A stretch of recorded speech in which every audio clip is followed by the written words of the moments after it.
নমস্কার, সোমা স্পেশাল কিচেনে আপনাদের স্বাগত জানাই। আজকে করব হায়দ্রাবাদি বেগুন। আমরা হায়দ্রাবাদে গিয়ে এই বেগুনের প্রিপারেশনটা খেয়ে এসেছিলাম, খুব ভালো লেগেছে। আপনাদের সঙ্গে শেয়ার করছি, আপনারা প্রথম থেকে শেষ পর্যন্ত ভিডিওটা দেখতে থাকুন।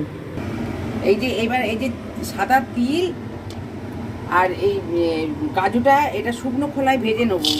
আর এটা আধ ভাজা হয়ে গেলে আমি এই নারকোলটা এর সঙ্গে ভেজে নেব। নারকোলটা এর সঙ্গে ভেজে নেব। আচ্ছা, এটা আমার এটা শুকনো খোলায় ভেজে তুলে নিয়েছি। এটা আমি এবার সর্ষের তেলটা দিলাম, কড়াটা গরম হয়ে গেছে। নিয়ে এবার আমি এই এই বেগুনের নুন হলুদ মাখানো এই বেগুনগুলো আমি ভেজে নেব। আচ্ছা, এইবার আমি এই বেগুনগুলো একে একে সব ভেজে নেব। এই বেগুনগুলো একে একে ভেজে নেব।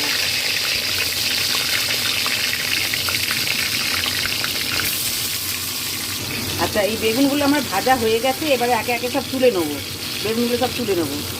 আচ্ছা, আমার বেগুনগুলো ভেজে আমি তুলে নিয়েছি। এখানে এই যে বেগুনগুলো ভাজা হয়ে গেছে, তুলে নিয়েছি। এবার আমি এতে সাদা তেল দিচ্ছি। আচ্ছা, এবার আমি তেলটা হয়ে গেছে।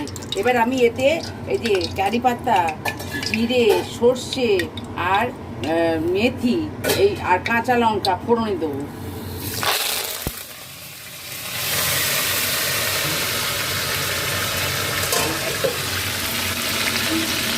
আচ্ছা, এবার আমি এতে এই যে আদা রসুন বাটাটা দিয়ে দেবো। এই আদা রসুন বাটাটা দিয়ে দিলাম।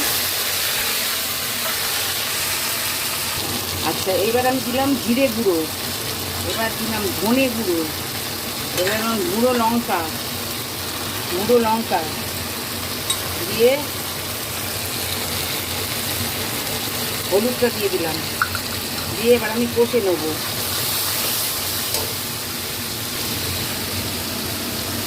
আচ্ছা, এটা আমার কষা হয়ে গেছে। এবারে আমি এতে দিলাম ওই পোস্ত না, এই কাজু আর সাদা তিল আর টক দই এই ম্যাশ করে নিয়েছি, এটা দিয়ে দিলাম। আচ্ছা, এবার আমি এতে পরিমাণ মতো নুনটা দিয়ে দিলাম।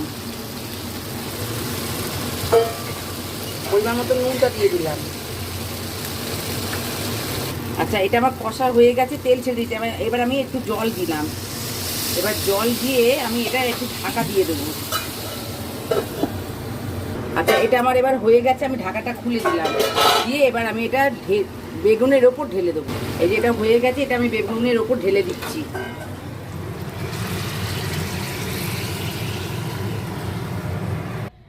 এটা আপনারা তৈরি করে খেয়ে কমেন্টে জানাবেন। আজকের মতন এই পর্যন্ত। আর নমস্কার, আপনারা লাইক সাবস্ক্রাইব করবেন।